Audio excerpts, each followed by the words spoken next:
Hey guys, so this is just going to be a little bit of a shorter video updating you on how things are going with my training. So I just finished up a deload last week, and then I just started off into a strength mesocycle after months of hypertrophy training.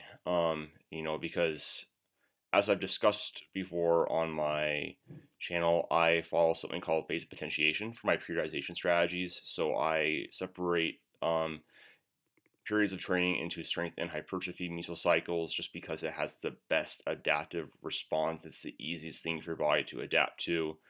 It follows the principle of directed adaptation and specificity and overload the best, which are all very important parts of a program.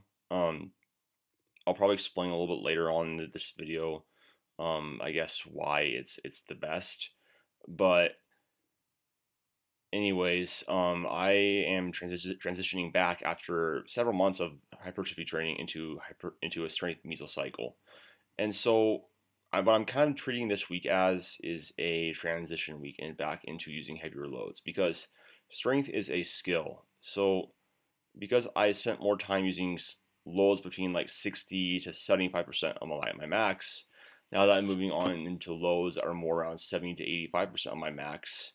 My nervous system isn't as used to it. I don't have the same neuromuscular coordination under heavy loads that I would have if I was to be like doing this for a long time.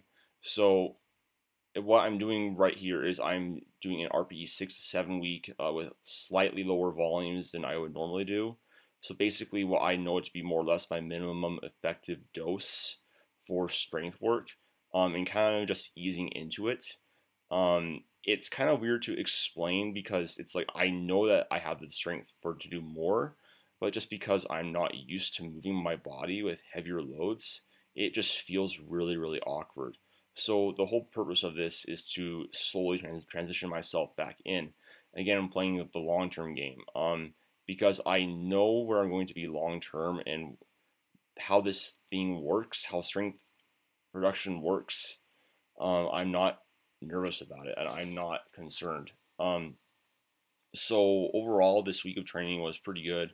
I was a little bit tired. I haven't really been sleeping the best, but I'm happy with how this week went. I hit the RPEs, which is what I wanted to do. I'm really, really happy about how things are looking to be going for the rest of the training cycle. But I think the biggest thing I want to stress to anybody is that strength just takes time. It's a skill. Don't expect every single day to be good. Don't expect everything to happen all at once.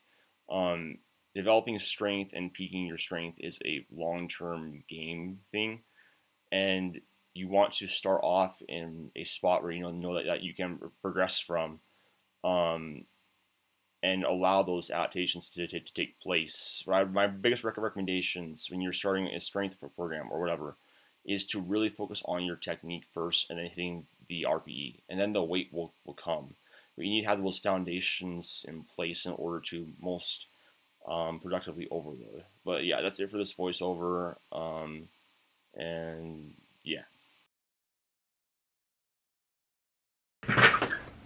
Hey guys, in this video segment I wanted to just go really quickly over some of the basics of strength programming and kind of like how it differs from hypertrophy considerations that we have to make, because I'm just a nice guy. So if you guys appreciate this, please make sure to like and subscribe. It would take 2 seconds and it would really help me out. But anyways, so I have this magical whiteboard talking about science stuff. It's pretty cool. Anyways, so there's some basic things we need to understand. Strength is best built in the 3 to 6 rep range between 70 to 85% of our 1 rep max. So that's just because when we're training for strength, we are trying to increase our neuromuscular efficiency. So basically, we want to be able to increase the ability of our muscles to actually produce force as fast as possible. So in order for that to be done, we need to increase loading on the barbell in order to tax the type 2 muscle fibers that move faster and that are responsible for high amounts of force production. The best powerlifters, sprinters, whatever, the guys that are really, really good at producing these extremely high amounts of force in low amounts in a short amount of time typically have very, very high amounts of type 2 muscle fibers, or they're just very, very good at recruiting them in comparison to other people. So because I have just come out of a hypertrophy block where I've done between 60 to 75% of my max, just because that's less neurally fatiguing, I can do more volume and recover from it. And then because we know volume is the prime driver of muscle growth, and when you combine that with sufficient tension, which is 60 to 75% of one rep max, then we see muscle growth, as long as we're eating enough food, which is something I struggle with, but we don't need to talk about that. But anyway, so because strength is a specific skill, and it's concerned with increasing strength on specific movements, like I want to increase my squat. You can't, like, you could say, like, I want to have stronger legs. Okay, well, how are we going to measure that? We need a specific movement in order to measure that.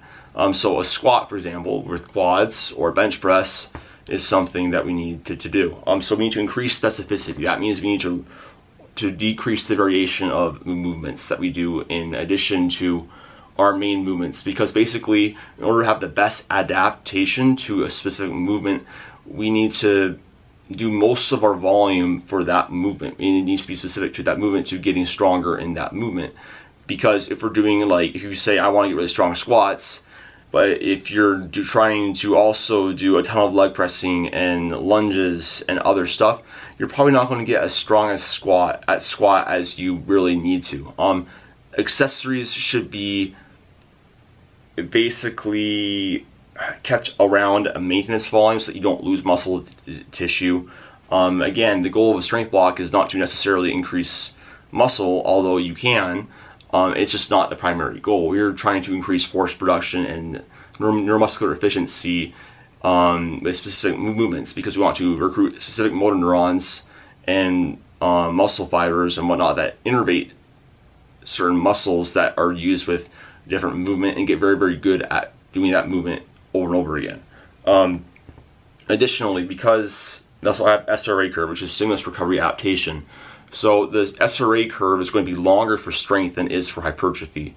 And that's because the nervous system is going to be more highly taxed under these heavier loading parameters. So as a result, we can't have as much of overloading sessions. So when you hear about powerlifters doing like 5 times a week frequency on like a bench press, not all of those are overloading. Some of them are just technique sessions.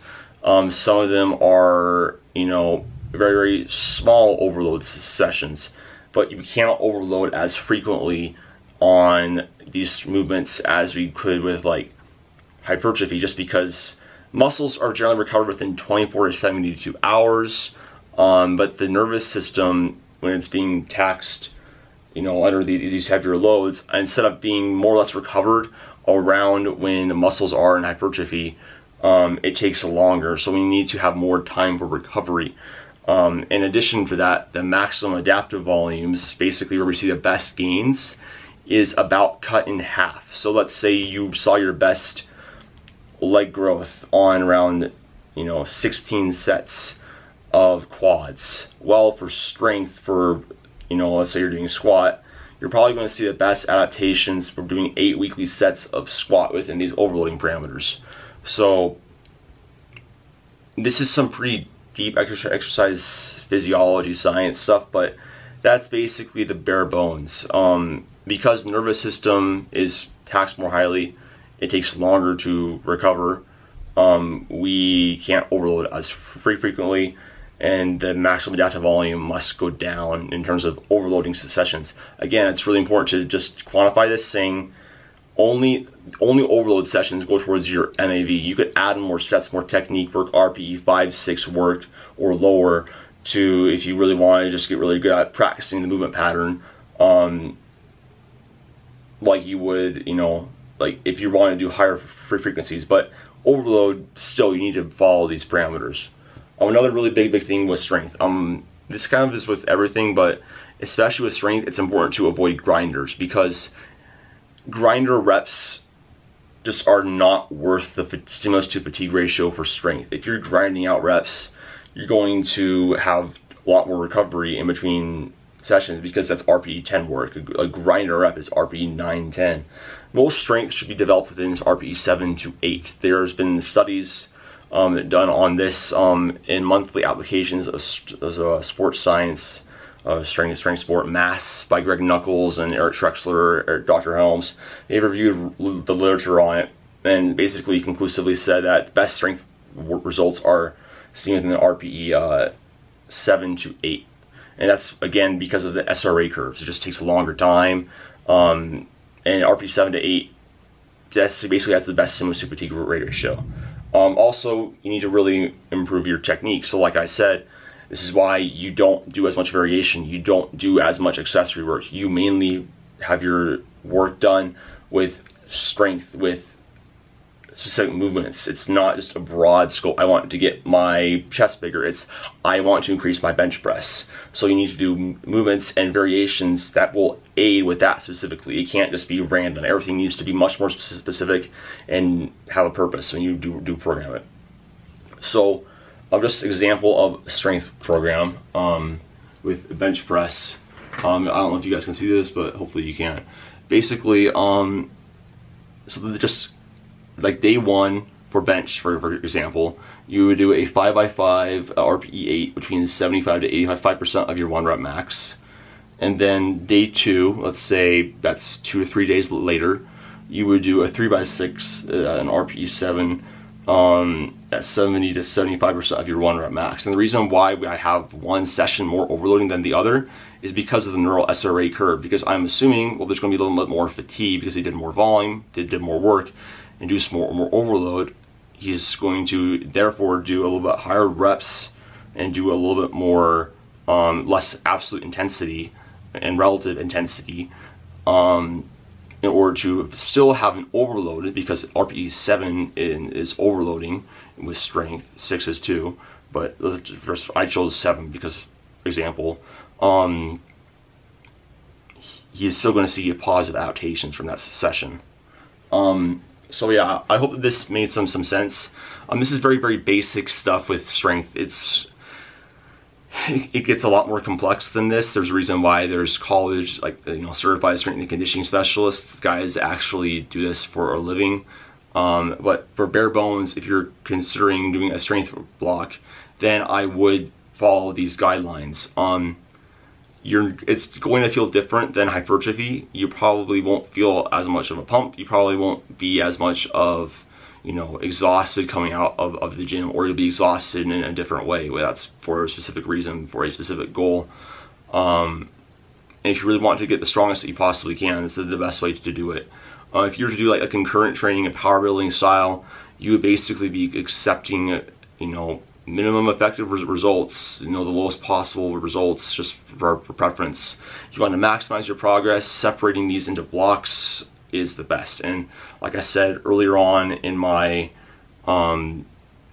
voiceover in this video, there will be a little bit of a transition time between the two blocks, because mainly it's because the longer that you spend doing hypertrophy, the more that you have more type 1 characteristics with muscle fibers, so they're more slow twitch, not as good at producing high amounts of force. It doesn't mean that you don't have the strength. It just means that your skill to produce the actual strength is lowered. But as long as you're still, because it's hypertrophy, you're building bigger muscle, and therefore you can have more neurons innervate that muscle. And then once you learn with a strength block, you do more higher loading, you have more type 2 fast twitch characteristics, which are better at producing force in short amounts of time.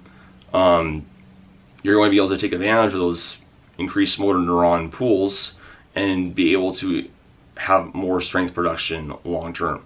So yeah, things are going good, but yeah, I just did deadlift, so I'm kind of a little bit out. But anyways, hope you guys like this video. If you guys did like it, please like, share, subscribe, follow me on Instagram, coaching programs down below. Love to work with some of you guys and help you out. I'll see you guys in the next one. Peace.